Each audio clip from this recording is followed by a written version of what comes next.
madaxweynihii hore dalkeena mudane maxamed cabdullaahi farmaajo hogaamiye ka duwanay hogaamiyaasha maanta iyo kuwii shalay joogay muuqaalkan waxaa macquula dad badan inay ku farxaan kuwa badan igu colaadiyaan igaagana xanaaqaan laakiin runta isu sheegaynaa farmaajo wuxuu ahaa qalbiga ummadan Soomaaliyeed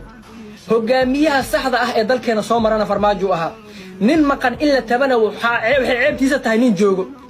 farmaajo habeenkii la doortay ummadda Soomaaliyeed meel walba ay joogaan dal iyo dibadba banaanka loo soo wada baxay farxad iyo dabaaldeg darteed guusha farmaajo xilligaas waxaa laga filayay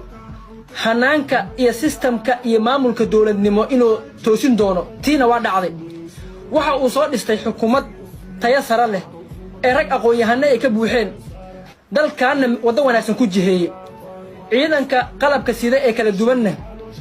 ee ma aragtay burbursanaana sharafkoodii iyo karaamadoodii ciidadoodiina dib ayuu u soo nooleeyay waliba asigoo ciidanka aad u dhisay waliba qaas ahaan u dhisay ciidamada danab iyo haramcad iyo gorgor waxaa la ogaaday inay libaaxyadii Afrika soo noolaadeen hogaamiyihii saxda ah ee u qalmana uu kursiga ku fadhiyo sharafkii ciidanka iyo geesiyaashii dalkeenana ay soo noolaatay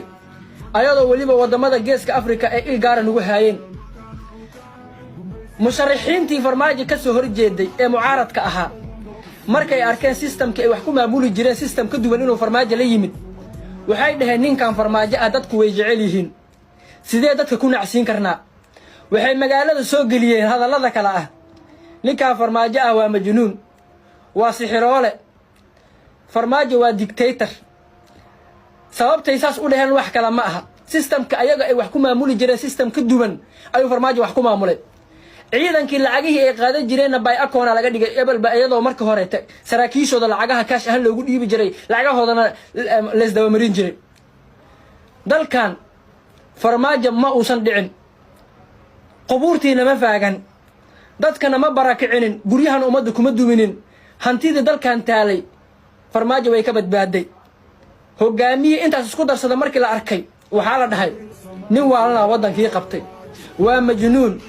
dadku sixrada dadka waxay u daba ordayaan wax kala ma ahe wuu sixraa taasna waxaa laga dhigay abaalgudkii madaxweyne maxamed cabdullaahi farmaajo ayadoo qaab qabiil la isku baheystay kursiga la dhaafiyay maanta waxaan maraynaa ciidankeeni kolba maalinba in tuulo iyo magaalo kamid dalkeena lagu burbursado